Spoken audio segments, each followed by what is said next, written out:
So welcome back to the Baltimore Ravens franchise here. We're in week number 5. This is our bye week. So what we're going to do for this short little video here is just go through, kind of update the quarterly through this first quarter of the season, stats, standings, everything like that. And we'll see what's going on around the league here through 4 weeks of the season. So we'll go to standings to start. So we're leading this division 4-0, looking pretty good. But in reality, I have to say, based on the teams we faced the Bills, the Dolphins, Steelers, and Bengals, really not the greatest overall teams. I think only the Steelers were even close to us in overall. I think the Steelers were like an 80. But every other team we faced is they're like 77 or worse. So really, we haven't had the greatest, teams to face here so far. I think the biggest test so far of the season is going to be in this next week where we face the Chargers. You can see the Bills. Obviously, Josh Allen was hurt. Disappointing year for the Bills here so far, 0-4. Broncos at 4-0. They look pretty good too, man. Nice 70-point differential there. They are looking good. Chargers 2-2. Obviously, the best team in football last year. They have, their defense, pass rushing and secondary is unbelievable. Linebackers a little weak. Their offensive line's a little weak, but they have a lot of skill guys, so it should be an interesting one. You can see the Vikings and the Bears 0-4. Disappointing for them as well. Lions 3-1 somehow, not really sure. Falcons, man, they have 150 points through 4 games. Whoa! Wow, the Falcons offense looks insane. Cowboys 4-0. Eagles 3-0. Eagles a little bit mad after last year missing out on the playoffs. Now this year, they want to get back to that Super Bowl, that's for sure. In the NFC West, you have 3 teams there at 2-2 with the Cardinals at 1-2.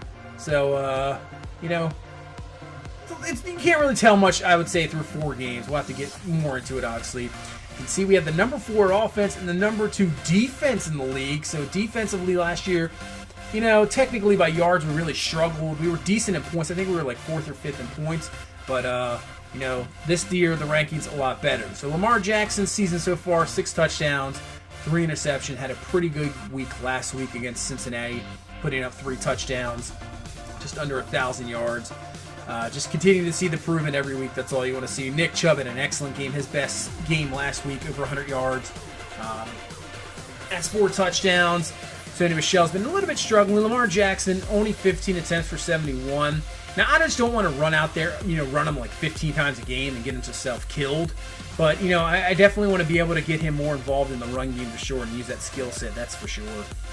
For receiving, DJ Shark leads our team with 18 catches. Gordon right underneath him. And Gordon is getting the yards. He's more of the deep threat. That's exactly what we were thinking.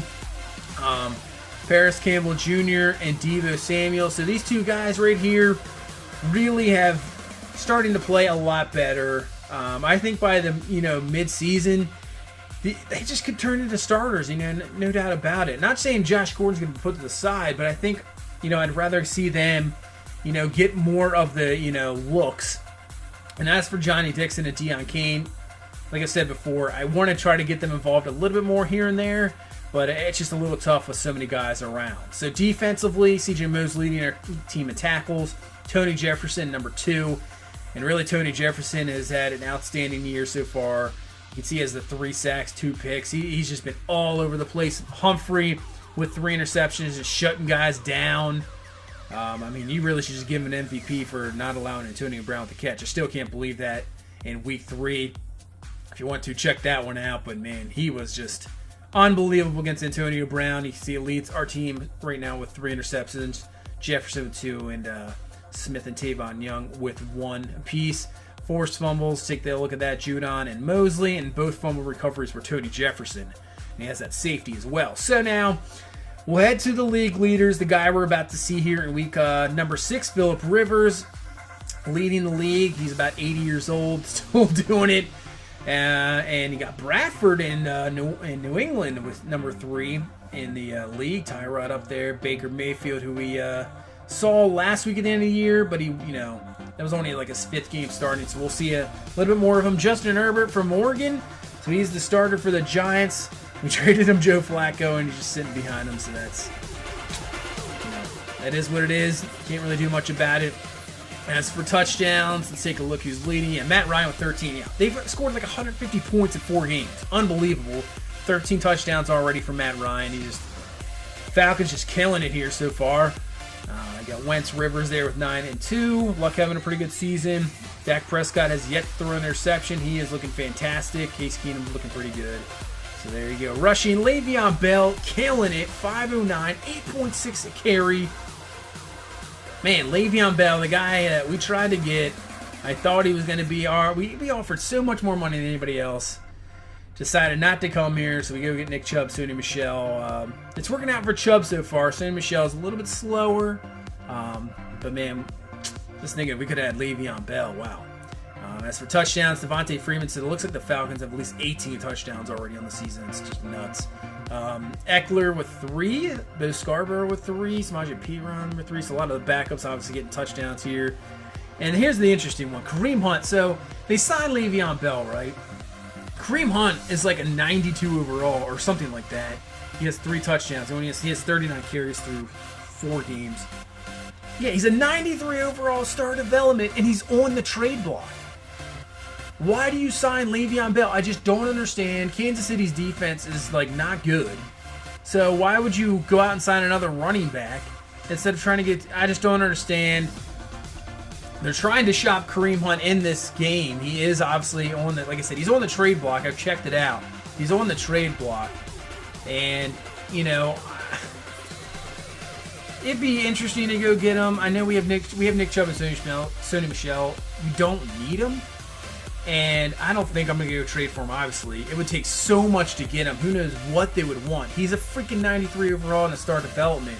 I just don't understand the Madden logic sometimes. Like, why? Why would you sign him? I just don't get it. But, you know, it is what it is. And, you know, not much you can do about it. Maybe they'll actually trade him. Because I think he's still got 2 years left on his rookie deal as well, so he's not going to be a free agent in the next few years. So hopefully, just trade him. I don't know. We'll see what happens. If they don't trade him, maybe in the off season, maybe I'll just hop in and like kind of like force a trade. I know I don't like always doing that. I only do it sometimes if it's like a real life trade, but maybe just for the game's sake.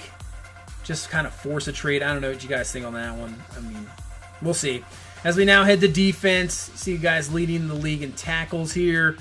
Quan Alexander up there, Kendrick. So Mosley's down there. We're at least top 15 in tackles. Can't really complain about that. Sacks, Jerry Hughes with 6. Von Miller with 6. You have Malik Jackson with 5.5. DeMarcus Lawrence with 5. Clowney. Josh Allen. So he's up there probably for Rookie of the Year considerations with 4.5 sacks so far through the first 4 weeks. Judon's up there with 3.5. Actually, Jefferson's there with 3 picks. And they count it. So we lead the league with 3 interceptions with Humphrey. Sometimes with the tackles, they don't always count the stats. And you see a bunch of guys there with 2.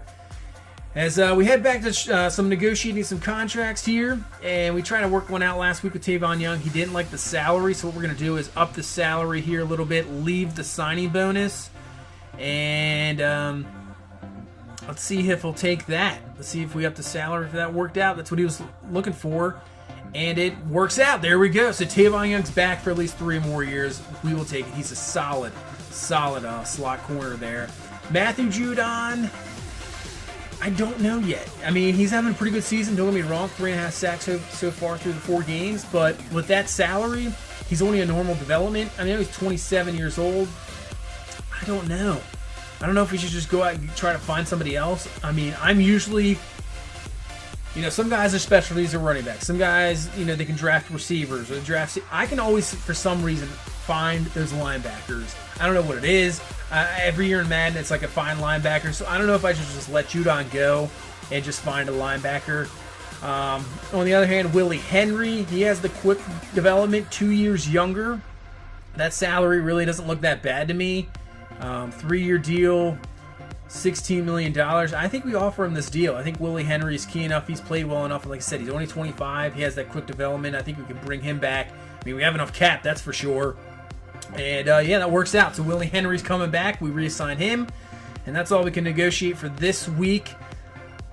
Yeah, Judon, not really sure. Let me know what you guys think. Should we bring back Judon, or should we maybe just move on from him after this year, draft another linebacker, see who's available, and then go from there? Because not really sure with that salary, and doesn't have the quick development. We'll see what happens. You can see through the rest of the guys. Weddle, I doubt we'll bring back. Patrick Ricard, not sure with the money. With the fullback, Stanley's an interesting one. Probably bring him back. Dixon, probably not. Levine's another one, maybe. I mean, it's not that bad of a salary. Bridgewater, not sure.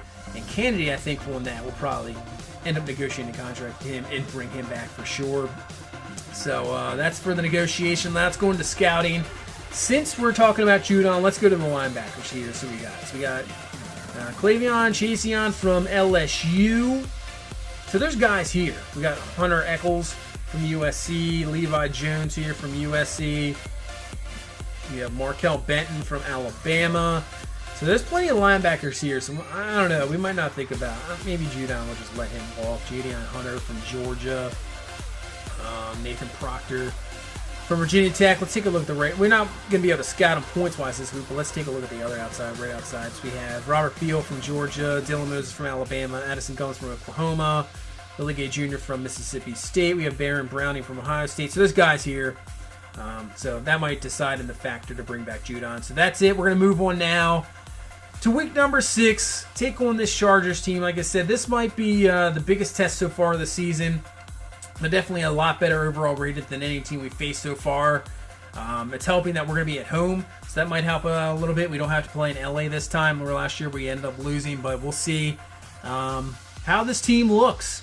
Are we really a top contender, or did we just have an easy schedule that helped us out and really kind of like, a better team, but not like a super team or not a really good team? But we'll see here against this Chargers team in week number 6. So that's what will be next time. So thank you so much for watching. If you please leave a like, comment, subscribe. We will see you in week number 6 against the LA Chargers.